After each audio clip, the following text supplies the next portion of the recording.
assistant professor here at the University of Iceland, and you are going to talk about your master's thesis that is available online, of course.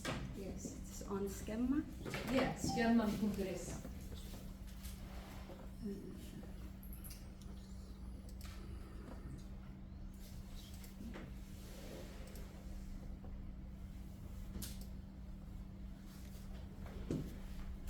Okay, hope you hear me because I don't have a big mouth. I speak very loud, so I have to stay very close to the microphone.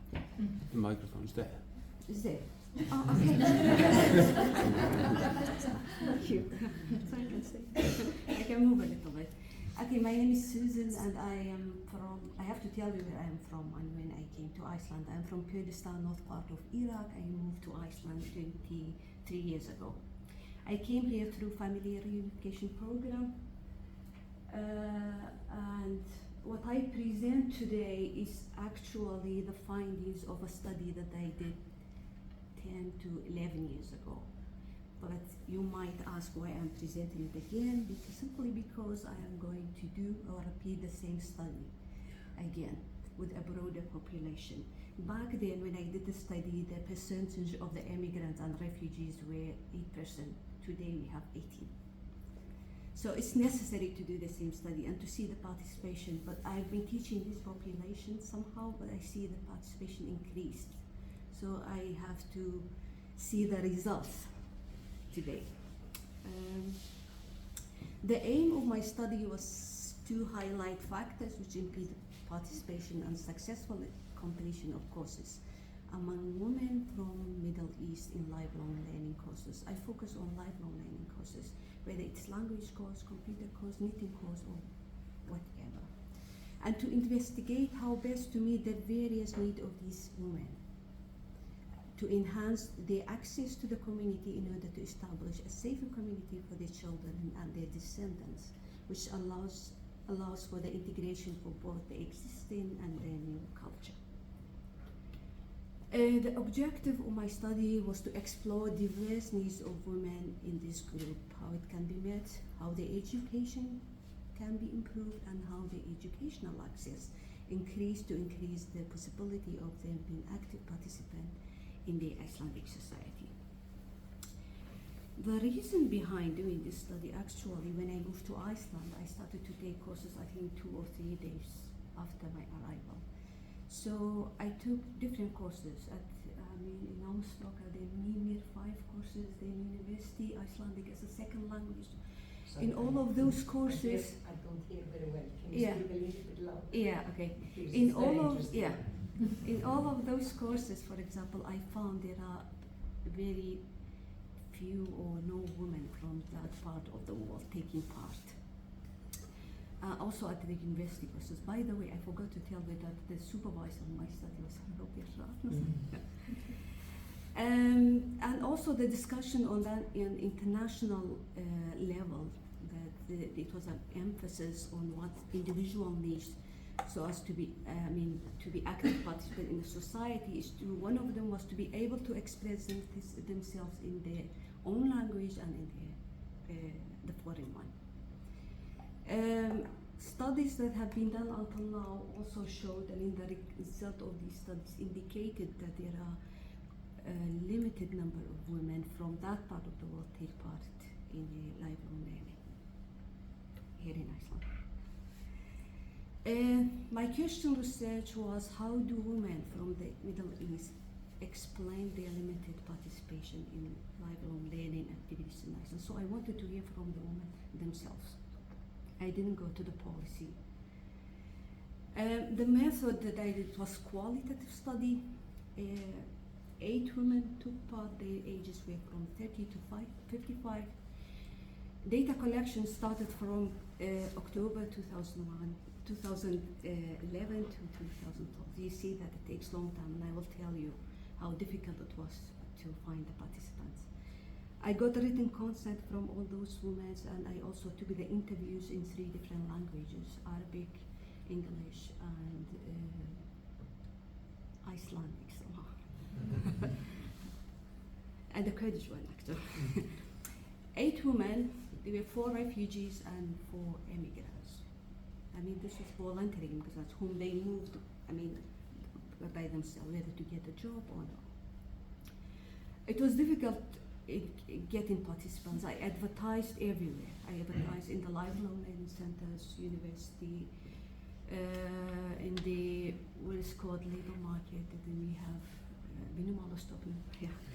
And I also advertised in the mosques because these women, majority of them were Muslims. But finally, I took 2 of the participants, and I got 6 through these, ways. When I went, for example, to the lifelong learning centers, to the courses, and I advertised, and I told them about the study. One of the participants I found, it must be very funny, in the bus. Mm-hmm. So I was taking the bus, I saw a lady sitting there, so I sat beside her and talked a little bit, then she told me what she's doing, and then I took her, interviewed her. Another one, I found it in the post office when I was sending a package to my little niece.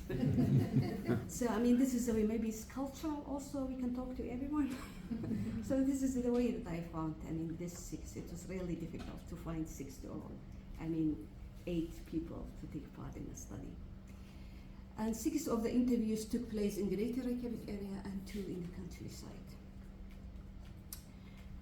The material in my study was interpreted in discussion with Borju. This is my favorite. It's cultural, social, language, and economic capital, and these sorts of capital is really interconnected, and I found that. I usually put the pictures, and I think I find it myself, connect the material very well when I see the picture. So this is Borju. Those individuals who had a networking, for example, with the Icelanders or with the, I focus on the bonding and bridging networking. So those individuals who has this type of networking learn the language and they could find a good job and they could go to a next level or get more certificates. I use guidance. Individualization or reflexibility, which is focused on the independence of the individual. So the individual take their own decision with the consequence. They have to think also about the consequences of their own decision. If I take part, why I take part, and the consequence. If I don't take part, the consequence of my decision, like that. And the pedagogical model knows put the 6 assumptions. And it's different, the 6 assumptions from pedagogical one. Adult educators, they need to know why they take part in courses. I need to know why I have to learn Icelandic, why I have to take part in an Excel, for example, course. Learners' self-concept, their own decision. They want others to respect their decisions. The role of learners' experience, we know the experience that the adults come from is different from the experience of children. Readiness to learn and orientation to learn are very also related. They want to learn the things that helps them to cope with the situation that they face in a society, to solve the problem that they have in real time. And the motivation, and especially the extrinsic one. I take part in a course if I get a higher wages. Or the intrinsic one. I like learning the language, or I like learning music, or Excel program, or something else. The findings indicated that these areas were important in my study. For example, distributed knowledge. We have also this in our daily life, but we don't see it very often. At my home, for example, or at your home, you distribute the knowledge. You do certain things, and your partner do certain things as well. I do the cooking, he's doing the dishes, for example. I do this, but there the knowledge was distributed in a certain way. For some of the participants, for example, the woman wanted to take the role inside the house, and the husband outside. It might be the same in Iceland 40 years ago, wasn't it? Mm-hmm. How society received these groups. For example, they received them differently at that time, not today. refugees, they have received differently those who are immigrants who moved by themselves. Networking, as I told you, the bonding, the relation, or the friends with the Icelandic or from their own country. Educational background, for those who had a university degree, it was easier for them to find courses, to pay, and see the importance of taking part. Icelanders are very often use the English, they said, with us instead of the Icelandic. I myself also faced this, and until today I face some Icelanders, they talk, English with us. It was a conference at Harpa this summer. My husband and I took part, and those who were at the reception, he spoke English with us. We answered Icelandic, but she continued English. The quality of courses on offer, this is related more or less to the institutions, as I think you talked about, and one of you talked about the courses that they have in Iceland, and also the teachers. Back then the students talk about that the teachers, they don't have experience in teaching adults. So it's the difference between being a teacher at compulsory school and being a teacher for adults. You have to learn what's important for this group. The teaching is not pedagogy, it's to be a facilitator.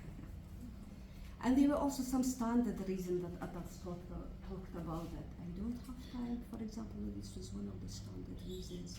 The place is very far, and I don't need a language, and reasons like that. Here are some of the codes that were from that I took from the refugee and immigrants. So the participant who was a refugee talked about how the society welcomed them. We feel very well welcomed, and people who were with us. This was through I don't know whether you know or not, Red Cross Iceland has a program, Support Families. So when the refugee arrived at that time, each and every family got 3 or 4, sometimes 2, 3 or 4 support families. These support families were Icelanders, they supported them to learn more about Icelandic society, and they learned the language. I remember at that time when I went to some of those houses, I saw that the support families put, for example, just like little mask on everything, this is table, this is chairs, and in Icelandic. So this was easy for them to learn the language. And some of them went into the courses with them. But here the immigrant lady, she says that here in Iceland, the help and support are restricted only to a group of foreigners and people like us. We are simply neglected. So why should I go and take courses when I'm in difficulty to understand? I have to pay for translation services. At that time they have to pay, but I know things have changed. And concerning networking, they also reflected on this issue, on these findings. The refugee one says that I took a sewing course, and she's mentioning that the support family was from the Red Cross, accompanied her. Because first she didn't speak the language, no English, no Icelandic, so they use the sign language. And the immigrant one, there are thousands of things that we don't understand, and nobody is really is ready to tell and explain it to you. So I depend mostly on my people from my own country. It's a bonding relations, as I mentioned before you. So the main conclusion of my study was the finding indicate that cultural and social conditions are obstacle for women's participation in education. And it also revealed at the same time that the Icelandic society received immigrants differently depending on their origin and reasons for coming to Iceland. The main implications of my study is in order to help those women in the study, and others of course, to move forward and engage in lifelong learning activities. They need equal opportunities and equal access, which helps them to be more competitive in the job market, and also access to a wider range of jobs in a society. I am done. Susan,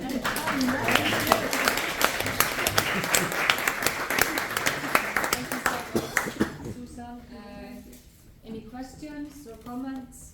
suggestions for my new study. Yeah. Nicole? I don't have a question, but being that it's one of the papers that I read a lot and witnessed in quite a bit, could you talk to them about the views that were had about the quality of the course and different things that happened in the course that affected the people you surveyed, their willingness to continue? Or I found that to be very interesting. Yeah, they actually talked about the quality of the courses. I mean, the material that they had came before. It wasn't very effective, and also the teachers that they taught them. Yeah, that's the only new findings that comes in my study, because the teachers, they were not specialists in teaching adults. So they realize this is not the way that we teach adults; it's the way we teach children. Thank you.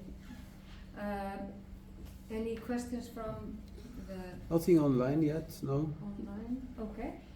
Yeah, thank you so much, Susan. I just want to make some final words here. We are on time. And thank There are all. no questions in the end for everyone. Yeah. Please, if there's I just. have one online question for the first presenter, Okay, great. which I forgot Okay. or missed. Do you have any recommendation on how to identify immigrant immigrant informants?